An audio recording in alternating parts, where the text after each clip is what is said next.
Happy holidays. Want to give your host a gift? Consider subscribing, rating, and reviewing the show this holiday season. It really helps the show grow. From all of us at Believe, have a Merry Christmas, everyone, and a happy holiday.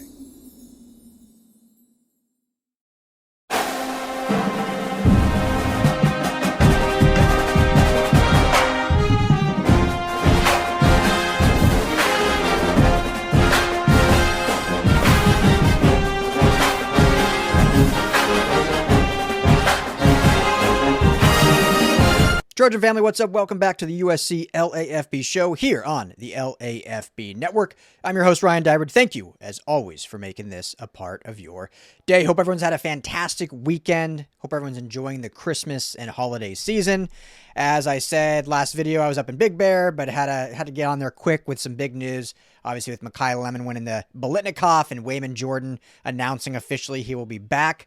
Back home now, but wanted to get on here some admin work, if you will, to take care of here with some more transactions taking place today as of Sunday, and more will obviously continue down the pipeline as we get into the bowl game on the 30th. So, be quick. Just wanted to give a quick update here and wish everyone, doing well. So first, Prince Strachan, wide receiver, junior, announcing that he will indeed enter the transfer portal. So this is one that I kind of expected him to be back with USC, but I think we all knew he would be kind of one of those depth pieces that could be used in certain situations. This season was just really unfortunate when you look at how good he was after transferring from Boise State in fall camp. There was some really high expectations.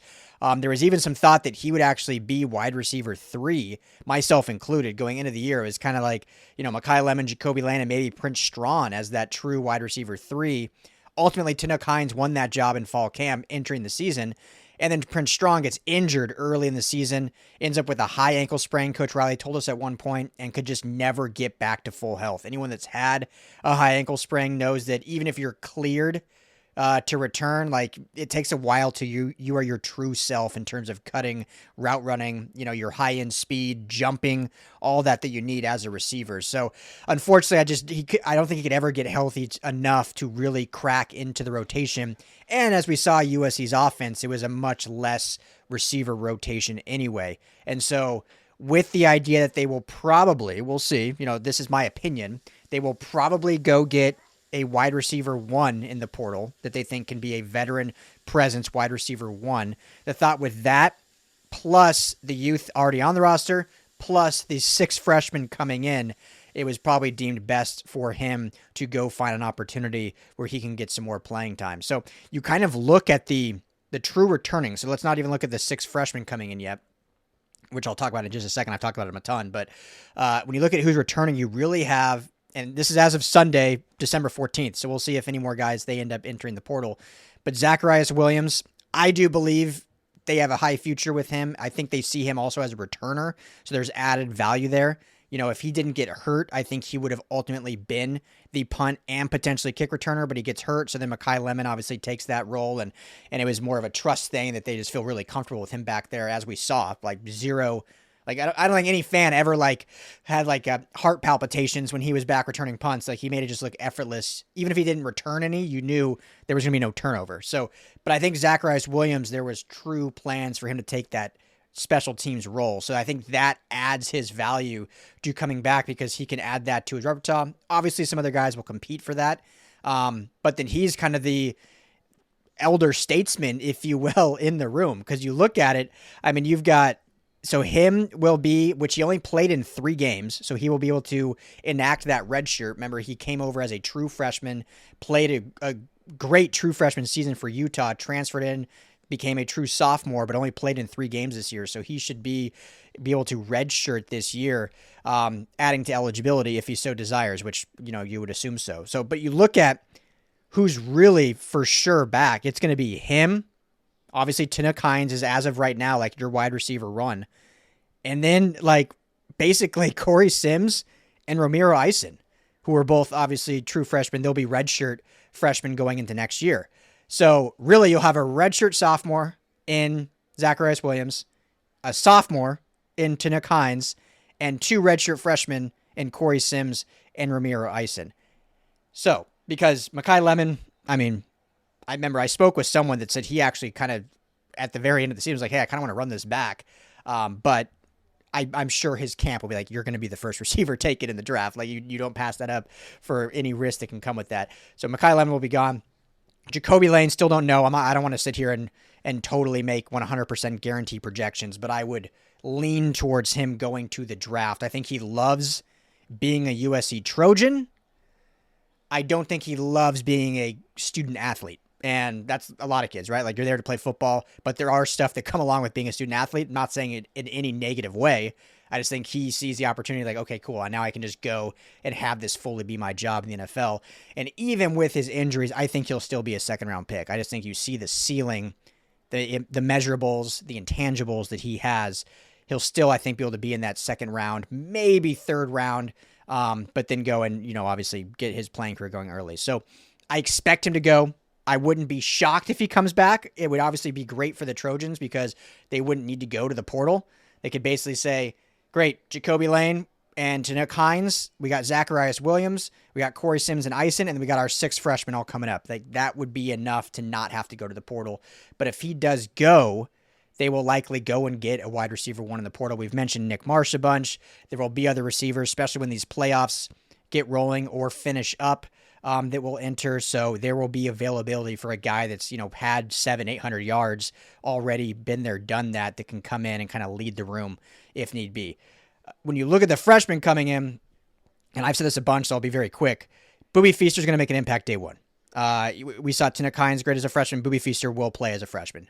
His team, DeSoto, miraculous win last night in the Texas, I think it was the finals, or maybe his divisional finals. It was like a Friday Night Lights ending with their opposing team, like 4th and goal, running the ball, and the entire DeSoto team like stopping him at the goal line. They get the win in dramatic fashion.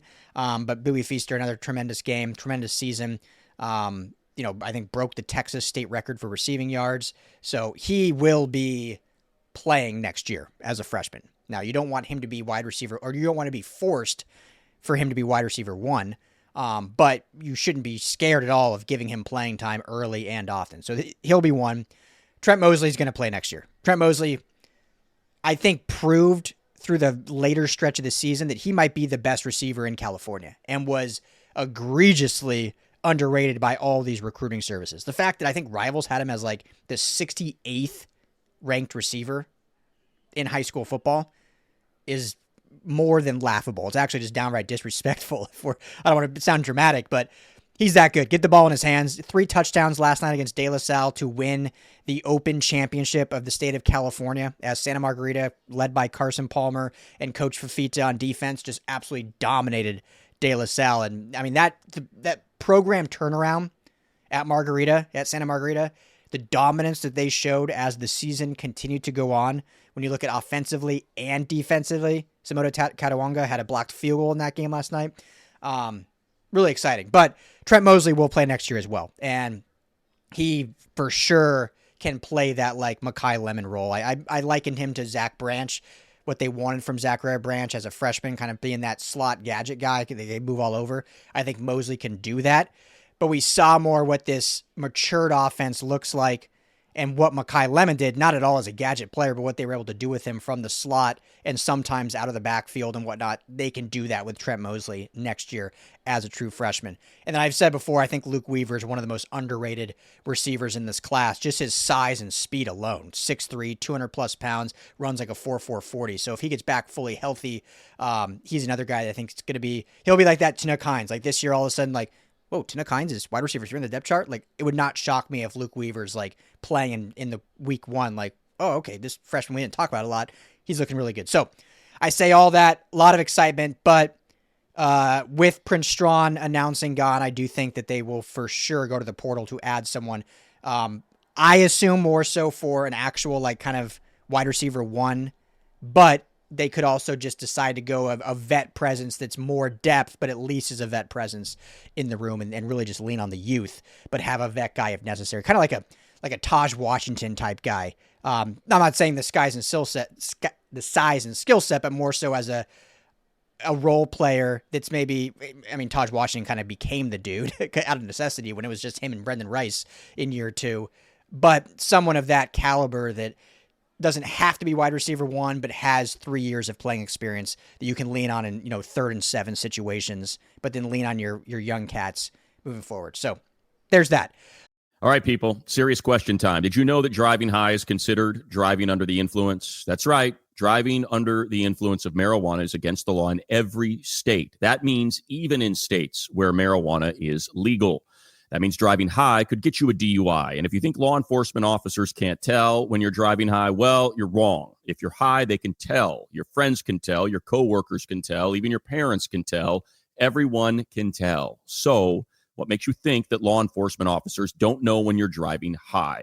You'd be wrong. They can tell too. Driving under the influence of marijuana can slow your response time and change how you perceive time and speed. So even if you think you're fine to drive when you're high, you're not. Because the bottom line is, if you feel different, you drive different, and driving high is driving under the influence. So remember, drive high, get a DUI. Paid for by NHTSA. Hey, this is Steve Gorman, radio host, sports commentator, former drummer for the Black Crowes. The winter holidays are here, a time for festive celebrations, family gatherings, and ringing in the new year. Whether it's a holiday party, a night out with friends, or just relaxing by the fire with a few drinks, it's a season full of good cheer. But here's something else to add to your holiday plans, a safe and sober ride home. Just like in sports and music, always have a game plan. And the most important part of any plan is sticking to it. If you plan to drink, take that plan a step further. Call a rideshare, a taxi, a sober friend, or have a designated driver lined up before the night begins. Drinking and driving is a decision that can change your life and the lives of others forever. A DUI, a crash, an injury. The consequences are real and lasting. So please, for your sake and for everyone else on the road, make the smart choice. Get a sober ride home. Drive sober or get pulled over. Paid for by NHTSA. Probably got too long-winded on that, but other little bit of business, announcing of 3 re-signings, and I'll get into why they're saying it like that. So Braylan Shelby led the team in sacks. He'll be back next year. I think that's a great, make sure he's back. You do need to keep some continuity in the starting lineup, especially on defense. So Shelby will be back. He's re-signed. Christian Pierce announces he will be back, which neither of these are surprises. And he will likely be one of your starting safeties going in the next year. And even if he's not the full-time starter, as we even saw this year when they moved Ramsey more to slot, and when Ramsey was back, and he was, they moved Christian Pierce all over. So he will be very involved and most likely the starter, depending on what else they add from the portal at that position. And then Jayden Walker, linebacker, re-signed. Again, not surprising. I thought he really improved throughout the year. We've talked a ton about linebacker, so I don't need to divulge into that too much. Obviously, I believe fully they will add 1 or 2 backers in the portal. You've got some really talented youth coming up, but you just need a little more bodies in there. You need some more experience in there, but Jayden Walker is truly a part of the future and a guy that I think just improved week over week this season, and we'll see his role continue to grow. So no surprise, but he officially is back. And it's been interesting. This is what I'll end with. So USC and their kind of social team has kind of taken this approach of like, okay, they did Act 1, which was the 2026 recruiting class. And they end up signing the 35 recruits. And it's like, okay, there's the end of Act 1, Act 2 coming. Now we're in the midst of Act 2, which, I'm assuming here, but feels more like the retention and shaping of the current roster. So Act 2 is, and I don't know if there will be an Act 3, so maybe this is all Act 2, but the way I'm kind of seeing it is Act 2 is, all right, who from this roster are we moving on from? Who from this roster are we re-signing and making sure is back for 26?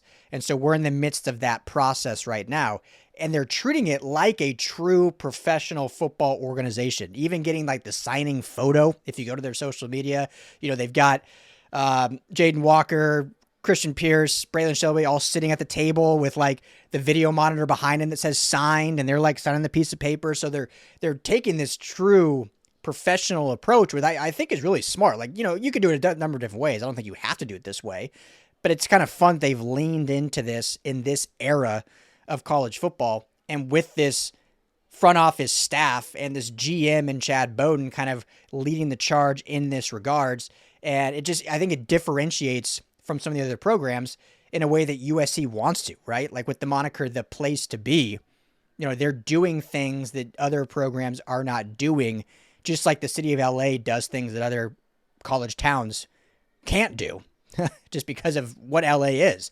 So I like the approach, full Hollywood, full professional, and really just like, hey, we're making this look like a well-run organization from a professional standpoint. Obviously, we're still a collegiate institution, but we're going to run this differently than other places run it. So that's my thought of what Act 2 is. My thought would then be Act 3 would be transfer portal acquisitions, which would start January 2nd. But we'll see. Maybe they include that all in their Act 2, if you will, and it's just roster construction. But to me, I think Act 2 is current roster, retention, and kind of release, if you want to call it like that, retention and release. And then Act 3 will be addition, free agency, if you will, which if we're taking the professional theme, that goes hand in hand right there. So anyway, so there's our little bit of cleanup admin work for you. Hope everyone enjoys the rest of your Sunday. Please hit that like and subscribe button. I've been blown away by you, Trojan family. I am just so blessed, so thankful. It was like on Monday when we were at 6,800, I was like, hey, we're close to 7. Can we get to 7 by Christmas? 7,000 subscribers, that is. And then I posted that like on Twitter. Within 2 days, we were at like 6,900 and like 91. We were like 9 away. So then on my last video, I was like, hey, we're like 9 away. Hit that subscribe. Let's get over 7,000. We're at almost 7,200 now. So I just could not be more grateful. You guys are the best. I appreciate it. Let's get to 8K. Let's keep this thing rolling. I love doing this. Hopefully you do enjoy it. I'm trying to get better and better every time we do this. Obviously, Tim the Madman here with me as well, as much as they can be. And, with the holidays, it'll probably be a little crazy.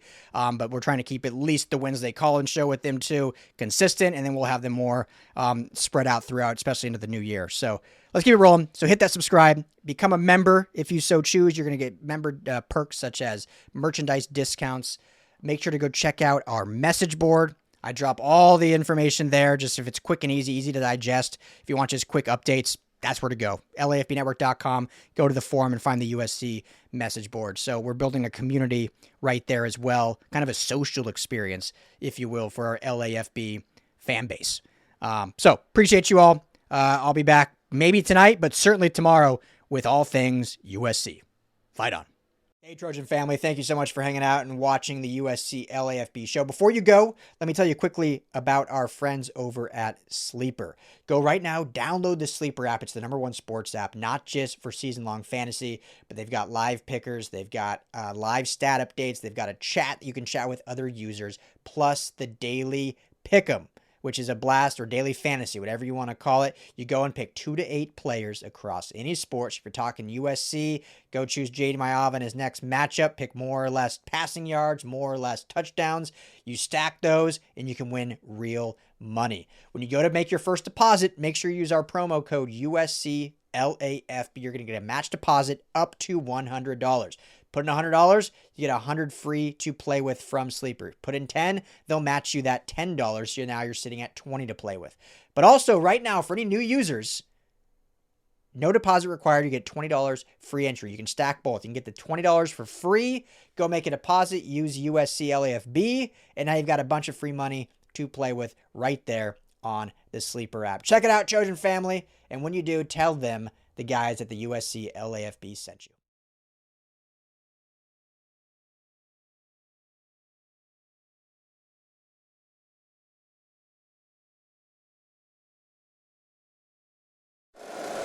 If you like the show, please take a moment to rate, review, and subscribe. It really does help the show to grow. Thank you for listening.